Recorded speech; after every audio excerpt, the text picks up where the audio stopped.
If you suffer from negative thinking, then what that means about you is that on some level you believe that your thoughts are real. And on some level, furthermore, you are afraid of your own thoughts. Like you feel like your thoughts have power over you. And so therefore your thoughts and your thinking is something to be resisted against, fought against, debated with, to be denied, to be withdrawn from.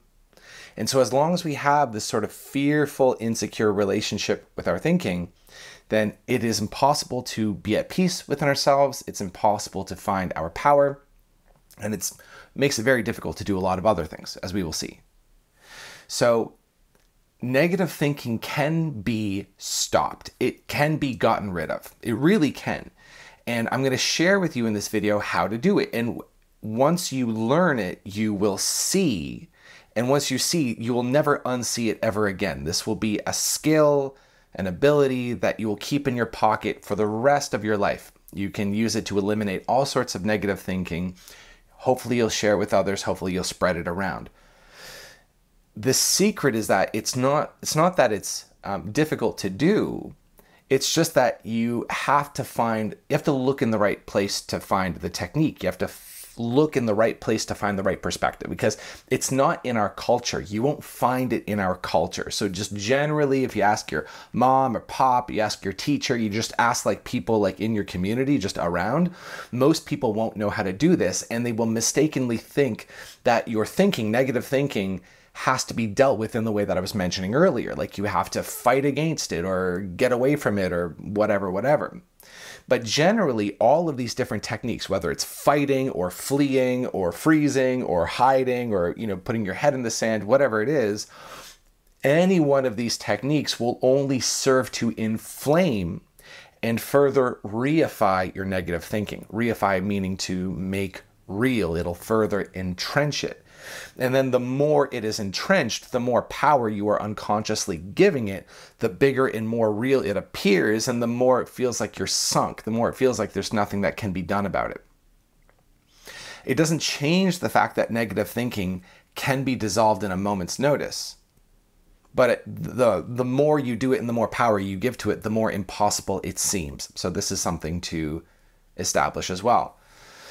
Furthermore, a major obstacle ahead of us is that looking at negative thinking is that there are many negative beliefs that we hold that will seek to prove themselves true. So, if you believe anything about, say, the world, like you believe the world is evil or greedy or whatever, then you will be inclined to seek out examples of that to confirm your beliefs and thus further entrench the beliefs. And so this is something we need to be aware of too. So learning this and learning what I'm about to share with you in terms of how to get rid of negative thinking is absolutely crucial. It is a necessary life skill. And why would that be? Because if you cannot get in control of your thoughts, if you cannot fully occupy leadership, a place of leadership over your thoughts, then they are in control of you. Then they have leadership over you. Then they are the bully and you are the victim, and you just live inside your mind, which is a bully, which is exactly as scary as it sounds. It's exactly as bad as it sounds.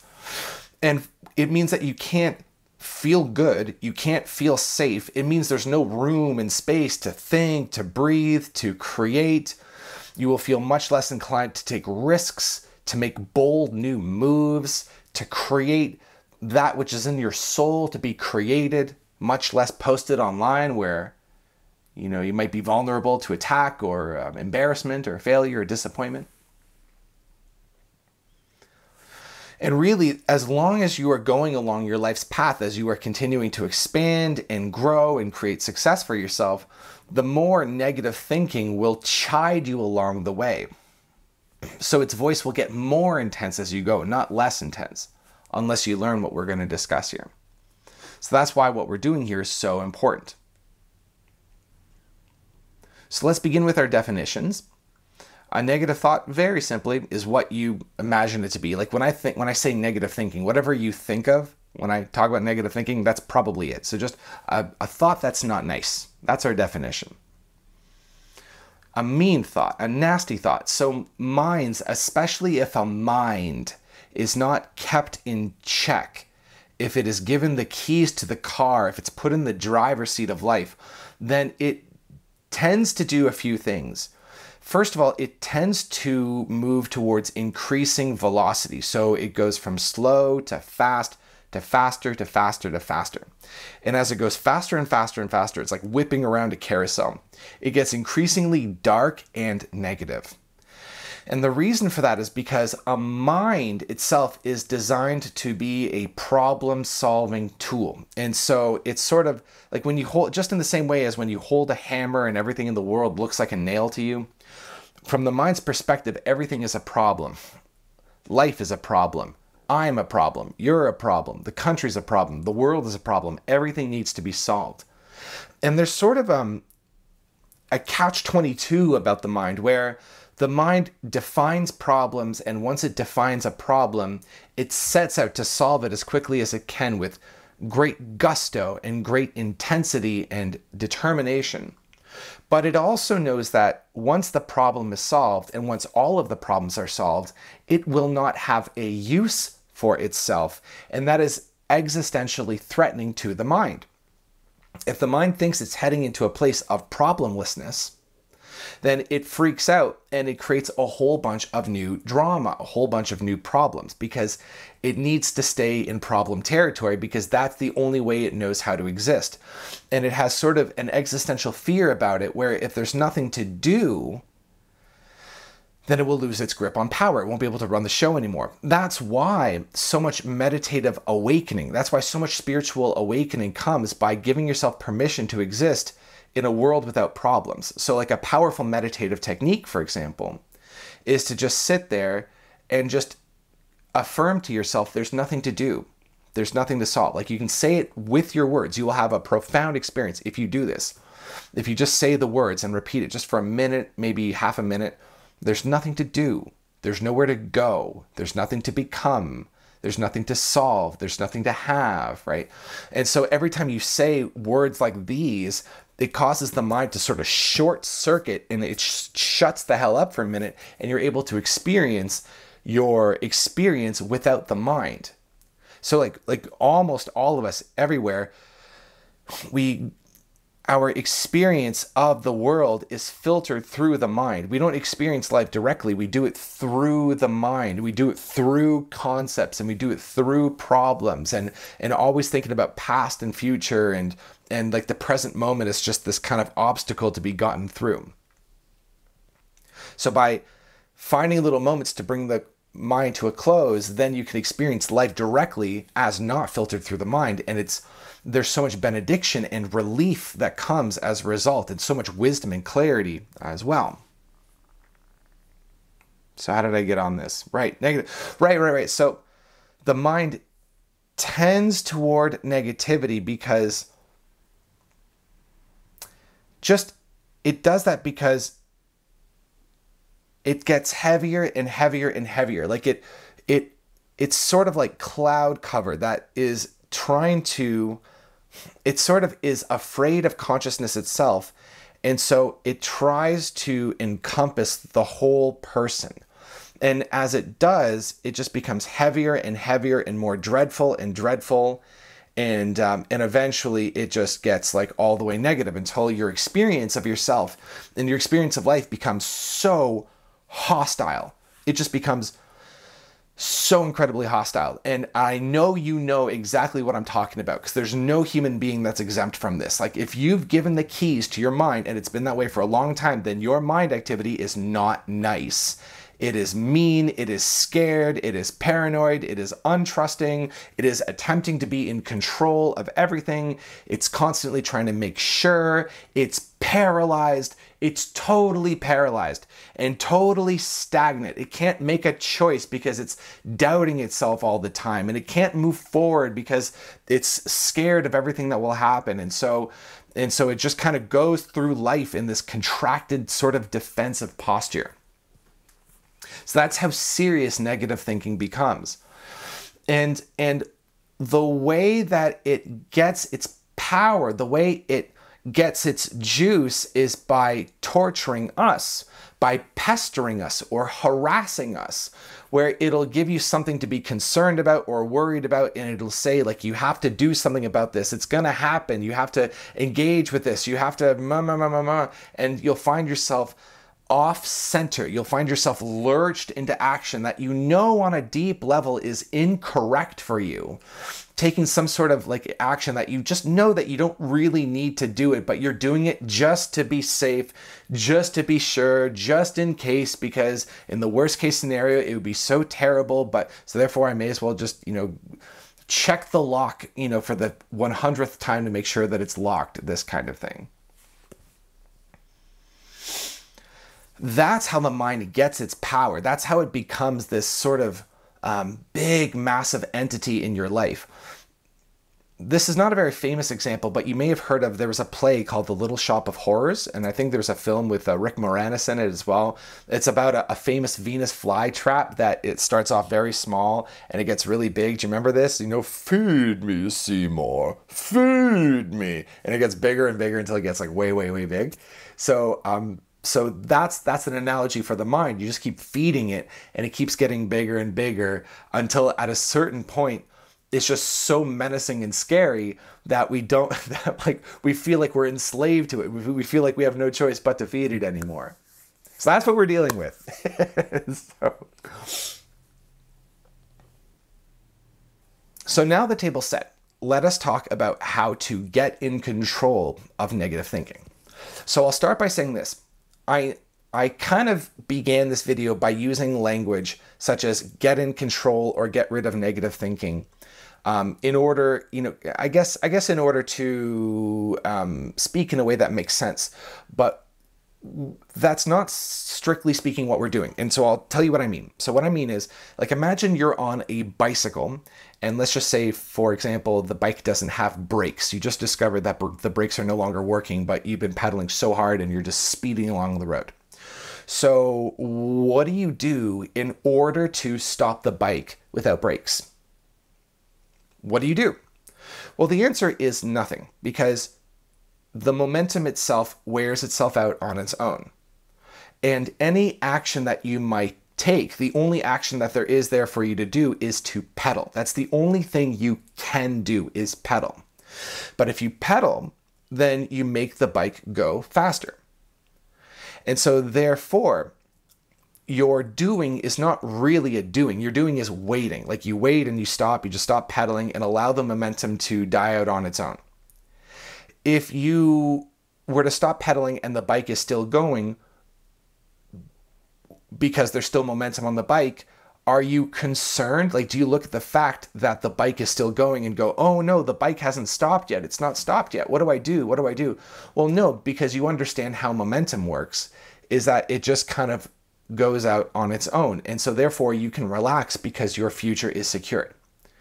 That's how we approach negative thinking, where it's sort of a two-punch process, where the first one is we remove its power source, and then secondly, we just allow the power that's already in it, that we've been giving up until this moment, just to wear itself out, and eventually it will come to a close. Negative thinking is the sort of thing where when it's finally gone, you only kind of notice it a lot later, where you kind of turn around maybe a month later, 2 months later, and go, oh yeah, right, I haven't had a thought about that one thing in 2 months. How interesting is that? So in other words, you notice when it's there, but you don't really notice its absence. And really cultivating the ability to give it space to wear itself out is the key, giving space for you to even forget about it. And this is tricky because if you're in like a lot of negative thinking, you might want to ask something like, well, what do I do? What do I do? How do I make myself forget about it? How do I do what you're talking about? But the problem is that even the place that you're asking it from is still a jittery, sort of fearful, egoic state that is looking for control. It's looking for something to do. And that's not the you that needs to be served. That's not the you that I'm addressing in this video. I'm addressing the part of you that is outside of your mind. And the part of you that's outside of your mind, the egoic mind, knows that if you just stopped, if you just gave yourself permission to stop, and if you were to rest deeply in the knowing that it's safe to let your mind stop, then you would grant that permission and stop you would. I'm going to tell you now, and I may emphasize several times as we continue with this discussion, that stopping is something that you can do. It is a choice that you can make. Although the mind itself, the ego, fear mind, benefits from the conviction that you don't have control. So you may believe, in other words, you may believe that you don't have control. That it's like, oh my God, I can't stop the negative thinking. It's out of control. It's out of control. And it may really feel that way. But that is just a conviction. And that conviction, again, is something that the ego mind has an incentive to perpetuate, but is not necessarily true. At the very, very end of the day, at the very core of this whole thing, the mind is something that exists inside of you. The mind and negative thinking is ultimately a creation that you have been breathing life into and have breathed so much life into that you have allowed yourself to believe that it has a life of its own.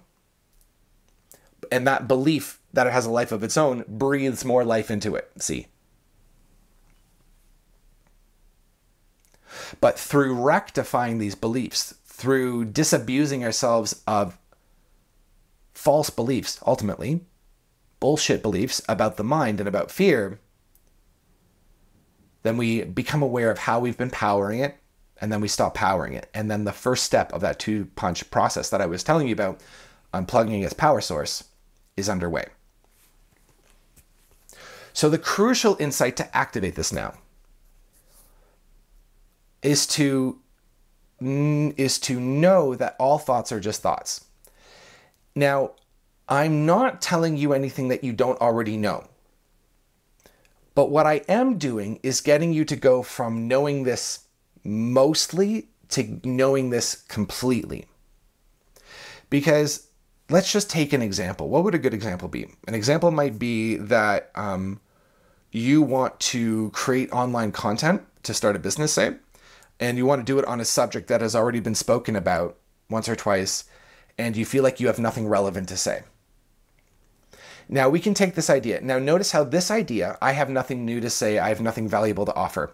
This is a negative thought. And how do we know it's negative? It's life denying, right? It's a thought that if you were to believe it, if you were to permit yourself to believe it, then it would prevent you from expressing that which is in you to express. It would prevent you from growing. It would cause stagnation. Thus, it's life denying. Does that make sense?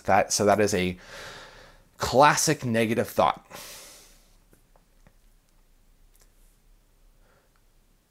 So we would begin maybe by arguing about this idea, right? Depending on how convinced of it that you are. But ultimately, I would win. As your coach, I would win.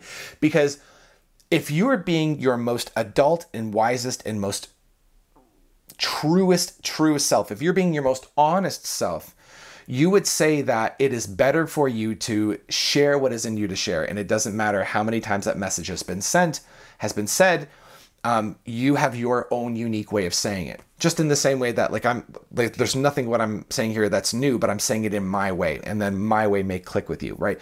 So it's similar to what you have to say. So therefore, this negative thought is wrong. And we would eventually, please trust me on this one, we would eventually arrive at an agreement that this negative thought is wrong.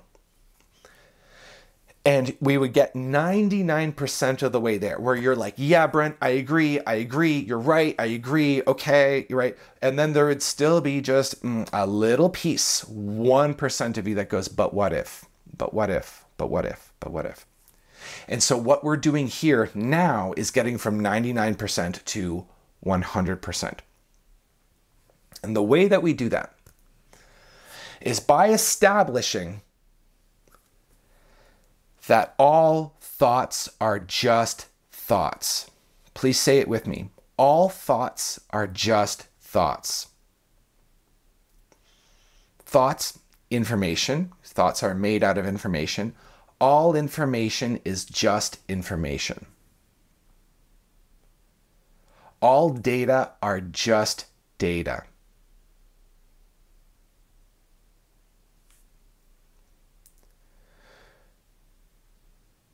If you grapple with information, then you reify it. Again, which is to make it real. Here is an amazing insight. Believing an idea and being in denial of an idea, struggling or fighting against an idea, is the same thing. It's the same thing. Please let that settle in nicely. Believing it and fighting it, like fighting against something, is anti-belief, but it's still a form of belief. Why do we struggle against any piece of information? We struggle because we suspect it might be true, but we don't want it to be true. And so we feel like we have to fight it. By contrast, if I were to say to you something like, there's no moon in the sky, like I'm telling you straight up, there's no moon. Hey, just so you know, there's no moon. Do you feel any like emotional thing about that? Like, do you feel any like, do you feel angry at me, or like you want to like tell me that I'm wrong or something? Probably not, right? Like if I just tell you, hey, just so you know, there's no moon, you might just be sort of amused. You might be interested. You might not care. You might just say something like, okay, like fine, you know, whatever. Like, oh, look at that weirdo over there who doesn't believe in the moon, right? And you know that like belief doesn't really matter. If you look for the moon, you'll find it. Belief plays no role in the existence of the moon, right? I could set up a whole like conspiracy theory, like why there's no moon, right? I could create a whole sort of body of information around it, which would have its own hypnotic quality. And then we could enter into that hypnosis together and come up with like, you know, facts, quote unquote, and experiments that we could run, and we could kind of sort of create a hypnotic field around it. But the hypnotic field eventually is subject to collapse. It can't, because that which is false, that which is just a belief, that which is just information, it has to be maintained, and eventually it collapses once nobody's maintaining it anymore. But if you secretly believe that an idea is true, then you may feel like you have to resist against it. And that's the addictive quality of fear. So returning to our example now, let's say you want to create some content online, but you feel like you have nothing relevant or important to say, nothing valuable to say that has not already been said, and so therefore you shouldn't post. Can you bring attention to these ideas in your mind and simply notice that you believe them? Because you might be asking, well, if believing these thoughts and struggling against these thoughts are the same, then what the hell, what else does it leave? What else is there to do? The only thing that's left to do is to stop pedaling the bicycle. Here's what you do. You say, thank you for sharing. To any negative idea that appears in your mind, regardless of how scathing, you say, thank you for sharing.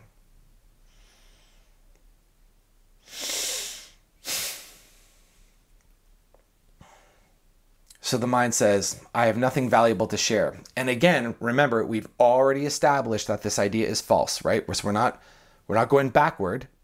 We're not descending back into the debate. We've already decided what's true. So the mind says, I have nothing valuable to say. That's not redundant. That's not repetitive. So we say to that thought, we say to the mind, we say to fear itself, we say, thank you. Thank you for sharing. Thank you for sharing. Cool. Great. Okay. You might say something like, okay, now what? And the mind says, well, therefore you shouldn't make your thing. You shouldn't make your content. You shouldn't do it. You say, good, thank you. Thank you. Do not underestimate the powerful neutralizing effect on negativity that the word okay has, or thank you. Because if you say thank you for sharing, there's nothing, it's almost like taking the negativity and deleting it from the universe, right? By contrast, if your mind said to you, you can't do this, you shouldn't do this, and you said back to your own mind, yes, I can. Well, now you've ping-ponged it back. Now you've put the ball back in the court of the negative thinking, and it can say something back. The negative thinking likes debating because debating goes on forever. Have you ever noticed how every debate just goes on forever until we get worn out? Until we get tired? Then we pick it up the next day? There are debates that get increasingly sophisticated. Take like free will versus determinism. There's no one point of view that has just won out over all of them. Otherwise it'd be done. But it's not done. Debates just go on forever. They just produce more information. That's all they do, is produce more data, more information, more confusion, but no conclusion. So what is your negative thinking saying now? What is it saying to you? What are your habitual negative thoughts? Could you imagine looking at them and just saying, thank you for sharing, amazing. I love these negative thoughts. They're so good, thank you. This is such an interesting point of view. Try this right now. Any thoughts that are in your field, and also if there are any sort of negative emotions in your field, you can just go like, good, I'm glad I feel this way. I allow myself to feel this way. I choose to feel this way. I want to feel this way.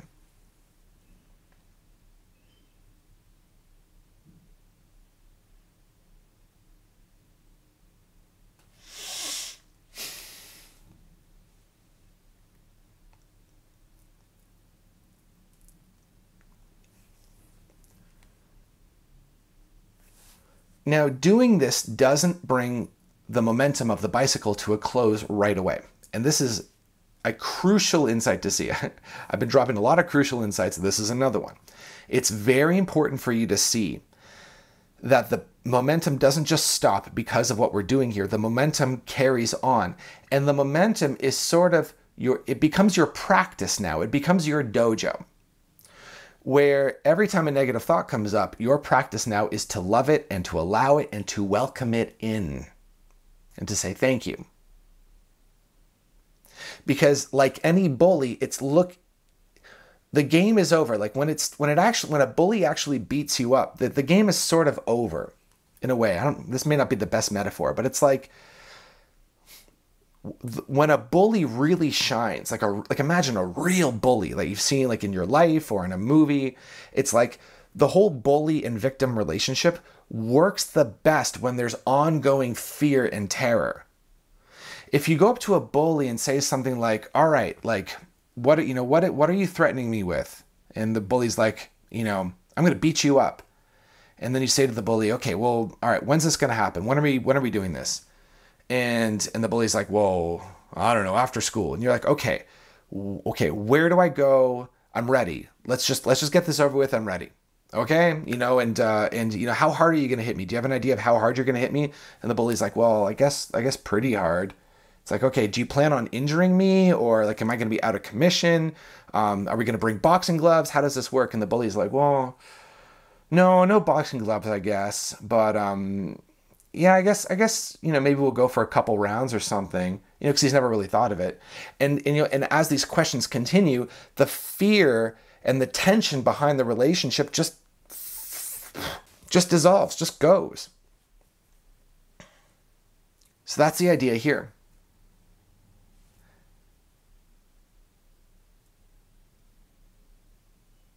So that's it.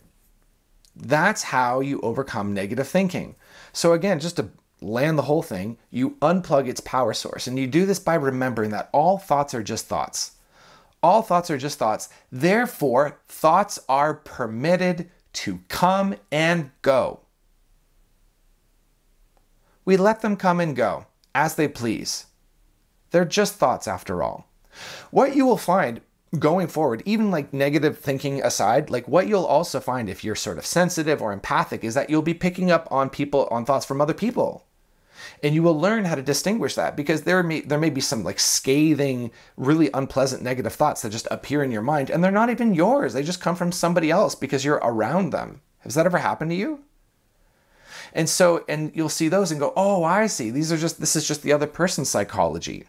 It's like, okay, that's fine. If you fight it, again, you entrench it, you reify it, and makes it worse, makes it more real. So we don't fight it. We just go, okay, cool. Look at all these intensely scathing negative thoughts. Nice. How interesting. And so as thoughts are permitted to come and go, then you can see now. I imagine you can feel it as we talk about it. Then you find your seat of power. And then you're so much more grounded in truth. Everything is less confusing. You know the way forward. You know what to do. You know how to live your life. And there's a willingness now to take bigger, bolder actions, because there's truly nothing scary about them. The only thing that's scary about these big, bold actions that are here for you to take is what your mind has to say. All this stuff like fear of embarrassment, fear of disappointment, what if it's not as good as I think, what if nobody cares, what if I screw it up? Like all of these things are just the territory of the mind anyway. You know what I mean? Like say you're embarrassed, so what? Say people don't like it, so what? Spoke about this in the last video too.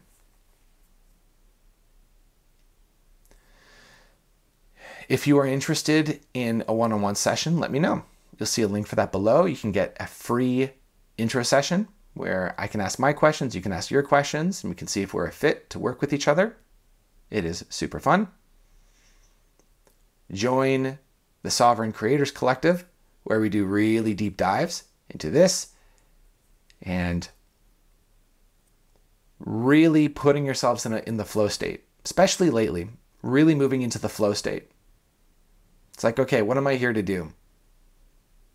Doing it simply, powerfully, effectively, supporting each other as we do.